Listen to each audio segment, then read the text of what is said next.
เมื่อสูงก็เมื่อสูงเป็นนอกแต้วค่ะที่อยู่ในเมืองสนอยเชียงไตและอยู่ในเมืองถึงไทยมันในวันที่18เดือนที่10 ปีอิงเกฤษ2แห่งปลาย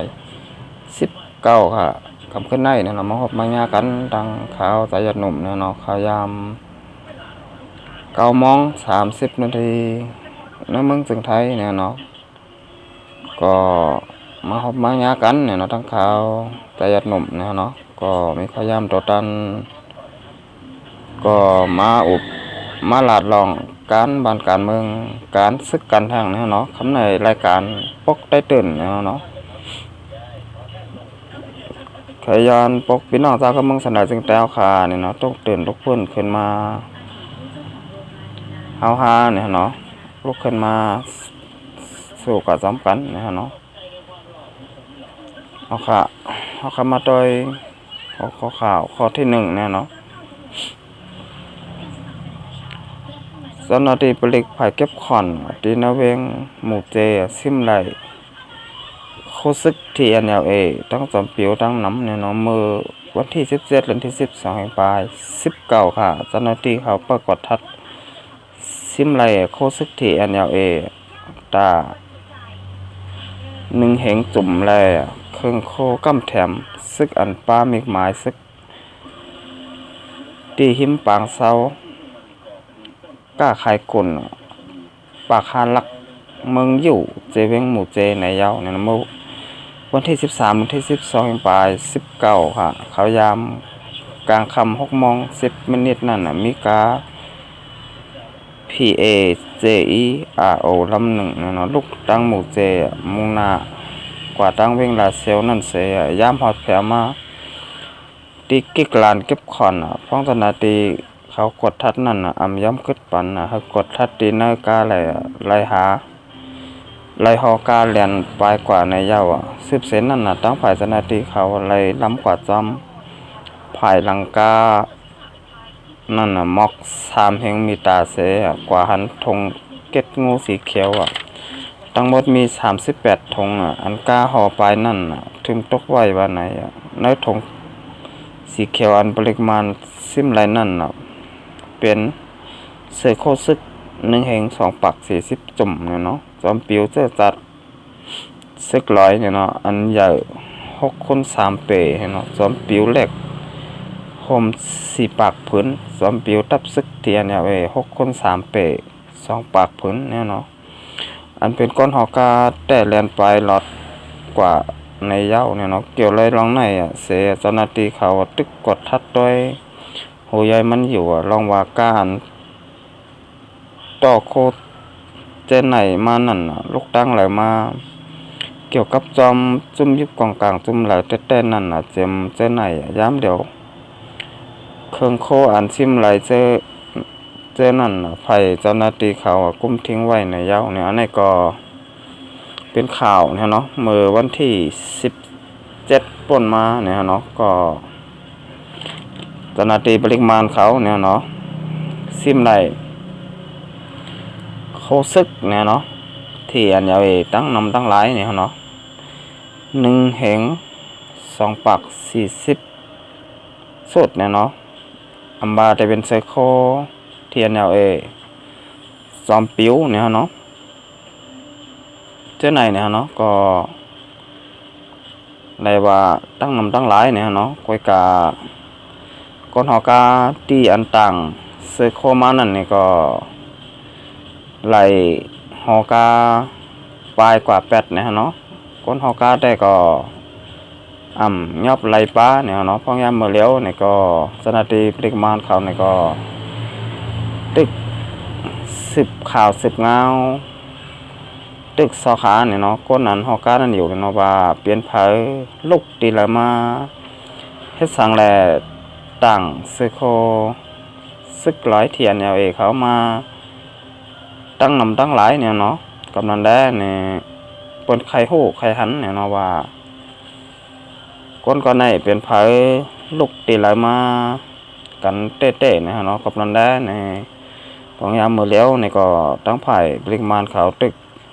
10 ข่าว10 เงาว่าก้นเตียนต่างโคซึก ที่อันนี้มาตั้งลำตั้งหลายในนี่เปลี่ยนเผยลูกตีหลายมา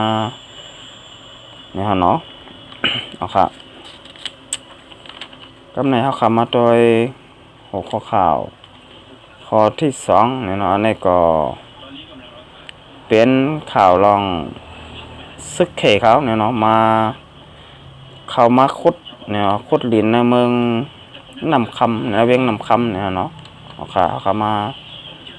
ทอมก็จ้อมกันเนี่ยเนาะ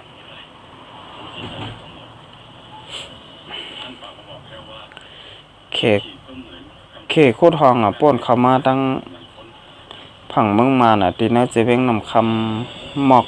60 ทัดเนี่ยเนาะเมื่อวันที่19เดือนที่12ปลาย19ป้นมานั่นเนี่ยเนาะมีเจ้าหน้าที่เมืองเขตสีเก้าใส่เสื้อโค้คนเมืองเสเอาตังจากขุดลินลำหนึ่งเข้ามาตีเนื้อหนองคำเจเวียงนำคำเสโคทองเนื้อหนังเมืองมานหมอก60 ทัดก้อยไหนยาวห้องอันเขาคดนั่นตั้งยาวมันแต่มีหมอก1 ปากทัดตั้งลึกแต่มีอยู่8 ทัดตั้งกวางหมอก10 ทัดในยาวอองตีเขามาคดนั่นได้ฮู้แต่ว่าเป็นตีหิมบานหนองคำตีแลนดินแคน2 ผังแกกลางไม้หลักPP 57และPP 58หิมเส้นตั้งเขาวันหนองเต้านะหนองคำเจเวงนำคำบ้านไหนเกี่ยวเลยร้องไหนเสียอันเป็นเจ้าหน้าที่นะเจเวงนำคำเขาเลยเต็มดิกสารคัดป้องถึงตีห้องการป้องลงไผ่นอกเมืองสวยหลีเจเมืองอยู่นานเมืองเขไว้อยู่ในเย้าตีน้าผุนดิกว่าไว้ว่าลองแต่ขุดทองตีแลนดินแค้นกัน2 เมืองในอำปองข่าวงบมีกันอ่อนตั้งเสมาขุดทองกับในถูกหลีไว้น้ำหนักเหนือการเปลี่ยนหลีกันตั้ง2 เมืองเสกึดลือการขุดทองในว่าไหนนี่อันนี้ก็เป็นลองซึกเขเขาเนี่ยเนาะก็เข้ามาขุดห้องในแลนดินเนี่ยเนาะตีเวียงนำคำที่เป็นแดนดินเมืองเขและเมืองมันเนี่ยเนาะตีมาขุดเตเฮ็ดสังอันมันนั้นมีเผาพลายโหเนี่ยเนาะก็ว่าเขเขาเอารถขุดลิ้นเนี่ยเนาะก็เข้ามาขุดตีในแลนดินเนี่ยเมืองเขและเมืองไทยเมืองเขและเมืองมันเนี่ยเนาะกับที่เวียงนำคำเขาได้มาขุดลองสังเตเฮ็ดสังอันมันนั้นมีเผาผู้หลายผู้จอมเนี่ยกำนันได้เนี่ยตั้งแต่ลีเนี่ยก็โลไลเฮ็ดผลดิกผลได้เนี่ยเนาะถึงตีเมืองเขเนี่ยเนาะว่าต้องถามด้วยเนาะว่ามาขุดในเป็นลองสังเนี่ยเนาะว่าเตมาเฮ็ดสังเนี่ยเนาะกับนั่นได้เนี่ยสังว่าอำถามเนี่ยก็อำหู้เนี่ยเนาะอันนี้ก็อยู่ที่ผู้มีบุญพรเขาเนี่ยเนาะก็เตรียมผลดิกผลได้ส่งกว่าตีเมืองสวยลีเนี่ยเนาะเจเมืองอยู่นั้นจึงเมืองเขไว้อยู่ในเย้าเนี่ยเนาะนี่ก็เป็นข่าวซึกเขเนี่ยเนาะเขามาขุดลิ้นเนี่ยเนาะตีในมือแดนดินเมืองเขและเมืองหอมตุ่มเมืองมันเนี่ยเนาะเอาค่ะ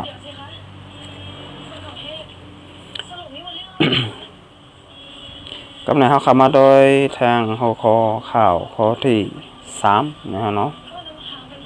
มันได้วันที่18เดือนที่12ปลาย19ค่ะมันได้ของเสียคนจึงได้ตับซึกจึงได้ RCSSA และ NRPC นะอะไรฮบกันอุปโอกันตีแก้งใหม่จึงไทยมันได้วันที่18เดือนที่12ปลาย19ค่ะเขาย้ำกลางในละ10 โมงในของเสียคนจึงได้ตับซึกจึงได้ RCSSA และตั้งศูนย์กลางน้ำเย็นแม่หลีในเจอจัด NRPC และฮบทบอุปโอกันตี เบียงเกียงใหม่จึงไทยในเย้าในฮะเนาะเกี่ยวเลยลอง RCSS และ NRPC เลยทบกันตีเนอวันเหมือนในนั่นนะไรหัวว่าอันเตอุโบกันแต่เปลี่ยนคักการลองน้ำเย็นในเปลี่ยนคักการลองน้ำเย็นในเย้าเนี่ยเนาะจุ่ม NRPC แต่เป็นอุขินเจ้าอูเจ้าเทอูลาหม่องซอยอูโมสออูเกี่ยวลิ้นตั้งภายของเสียขึ้นจึงได้ RCSSSA นะฮะเนาะแต่เป็นจอมหานปองเคอเจ้าซึกหลงใจเงินเจ้าซึกใจแรงเจ้าซึกใจและเจ้าหานจึงแสนใหม่นะเนาะเจ้าในเสและทบอุปโอกันกว่าในเย้าเนี่ยเนาะในก็เป็นข่าววันเมื่อไหร่เนี่ยเนาะของเสียวคนจึงได้ตับซึกจึงได้ RCSSSA นะเนาะก็เป็นจุ่มลงลายมือ NCA นะเนาะก็เลยทบอุปโอกันตัง NRPC นะเนาะ NRPC นี่ก็เป็นจุ่มไผ่ลงปองจึงมันนะเนาะก็มันนี่ก็ทบอุปโอกันตีเรื่องเกี่ยวใหม่จึงไทยนะเนาะก็ลองคักกันง้ำเย็นนะเนาะก็อุปกันกว่าเป็นคักเป็นตอนนะเนาะกับนั้นได้เนี่ยก็เลยว่าเป็นข่าวดีทางล่องหนึ่งนะเนาะเตียนของเสียวขึ้นจึงได้ตับซึ่งได้เนาะ RCSSSA เนี่ยเนาะโอ้โหกันดัง NRPC วันเมื่อไหร่เนี่ยเนาะอุปกันลองคักกันง้ำเย็นเนี่ยนะหรือเมืองผมตัวเมืองมานั้นเนี่ยจะเป็นเมืองเตียนกัดเย็นขึ้นมานั่นเนี่ยก็ทั้งฝ่ายของเสียวขึ้นจึงได้ RCSSSA เนี่ยก็ตึกคัดใจไว้อยู่นะเนาะโอเคก็คำขึ้นได้เนี่ยเนาะก็เตย้อนปอรายการได้กันได้ก่อนนะเนาะสองไก่มาครบมางานกันแทงมันนาเนี่ยเนาะก็กำลังโซดเนี่ยน้อยย้อนผักถึงพี่น้องแต้วค่ะก็โกนตีเข้ามาโดยคลิปค่าใจยัดหมุมยาวเนี่ยก็ใจกันกดไลค์กดแชร์กดติดตามบันน้ำเนี่ยเนาะเอาค่ะก็ยันเชื่อพี่น้องแต้วค่ะให้อยู่ดีมีเงินมีคำกันเนี่ยเนาะก็โกนมาส่งค่ะ